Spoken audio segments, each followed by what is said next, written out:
Good morning, friends.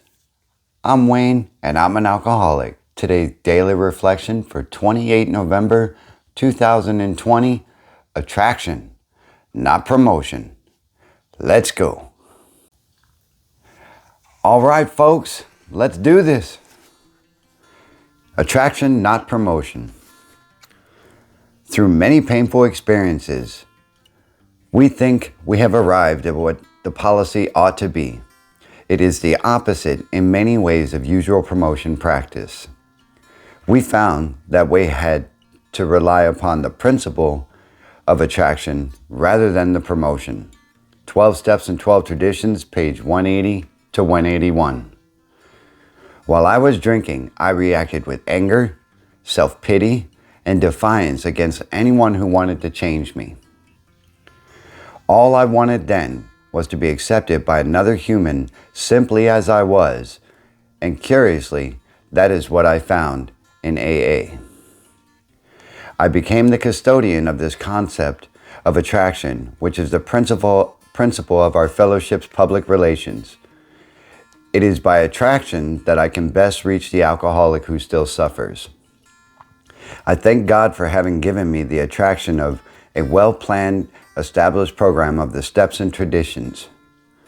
Through humility and the support of my fellow sober members, I have been able to practice the AA way of life through attraction and not promotion. You mean I don't have to promote sobriety? I don't have to promote AA? Alcoholics Anonymous? The program that has a 60% recovery ratio or greater by now? I do promote my channel, but here's what I take away from this. During my drinking days, right? My entire drinking history, 2 decades plus, I spent the better part of my time trying to just be accepted for being an alcoholic. As a matter of fact, for the people that I came across in my life, if they didn't accept the fact that I was just a drunk and I did need beer and I did need a bunch of alcohol to maintain, I dismissed them, I deleted them, and I didn't need them. A lot of you out there can relate to that. The problem with that is, what's really attractive about a drunk or an active alcoholic or even an addict? There's nothing attractive about it, folks. Imagine, I used to hide behind buildings. I used to circumvent an entire direction of travel in order to get to the liquor store so that I can get my next drunk. I didn't go outside after work. I didn't answer my phone. And when I did, I got myself in trouble. And I did ignore my family. There's not much to be said that is attractive about that. So, attraction, not promotion, as far as Alcoholics Anonymous goes. And Alcoholics Anonymous might not be your thing. And it might not be what you use as a source of recovery. But even to the greater part of that, imagine, and this goes into yesterday, if we just ran around saying, I'm AA, do AA, this is AA, this will save your life. This will not. We're not going to get many people to come on board with, this is a good way to get sober, and this is a good way to learn to be sober and to live in sobriety. I think so. My thoughts are kind of sporadic the way they come up. And for attraction, not promotion, it's much easier for me to tell you or to tell someone else my experiences and my story, and perhaps that resonates with you, and that is what draws you to maybe go to an AA meeting, maybe check out what Alcoholics Anonymous is all about, maybe call somebody up before you have the first drink and say, you know what, I'm about to drink and I need some help. That could be the difference between you falling off and you gaining a life that is fruitful and joyful. As it says in here, and I don't like to just read and quote, so this all has relevance. As it says in here, while I was drinking, I reacted with anger, self-pity, and defiance against anyone who wanted to change me. And that is particularly true for, two women that came across my life. And the one I'm married to today, and I'm grateful for it. And she tried to change me, and she tried to fix me, so to speak. And I just made her table up with me, and I turned her into a everyday drinker when she was never that in the first place. That is disgusting in my opinion, but that's what I did. And when she realized that that's not a good way of living for her, and that's not the way she wants to wake up every day, she was like, F this, man, I'm out this piece. And that occurred. The other one, all the way from day one that I knew her, I made her bring alcohol every time she came to see me. I made her bring beer. And if she didn't have it, we were going to get it. And that was kind of the stipulation that I held. And if she said no, man, I got angry, and I played the woe is me card, and the pour me another drink.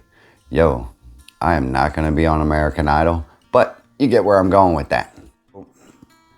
That happened, and ultimately I ended up going to an Alcoholics Anonymous meeting, and that was against my will. And when I got there, I started listening to these folks, and I started hearing what they were putting out, and I was like, why the F am I here? I'm not as bad as all these people. And I made excuses for myself. And so I was like, you know what? I'm not coming back here. And I told my wife, I was like, look, I went, so we're good.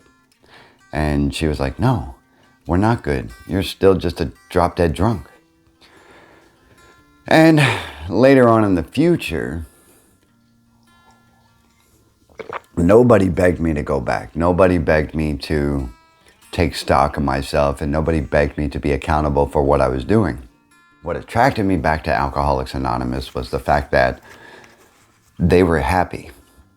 They knew a little bit of peace of mind, and they weren't anxious all the time, and they told their stories in such a way that it was past tense, and they could be laughable about it. And I don't say that they were making light of the things they did, but they could be lighthearted to their past experiences and be able to share their experience, strength, and hope, much like I try to do here.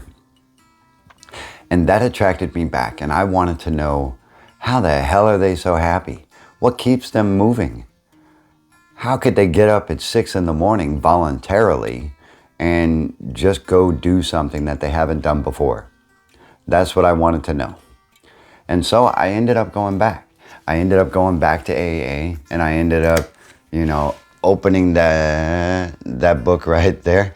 And I, ended up talking to folks, not about Alcoholics Anonymous, but about my story.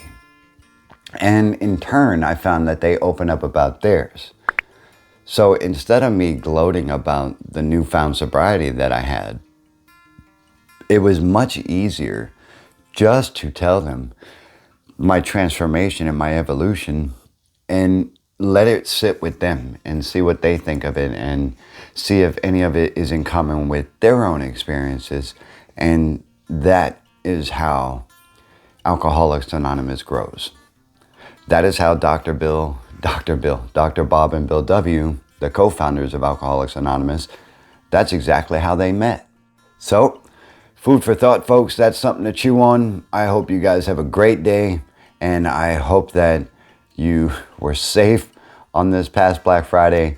And I also have a little 6-minute video coming up that is just thanking somebody for their awesome show of gratitude for the customer service that we provided for them on Black Friday. And I also wanted to thank the customers at that place where I worked, because you guys were awesome. Nobody was hostile. And for the one person that was, he easily came around when we were able to just explain things, circumstances, why they are, and he was happy. So I'm one sober to another, and guess what, folks? Time to work out, and I'll see you in the next one.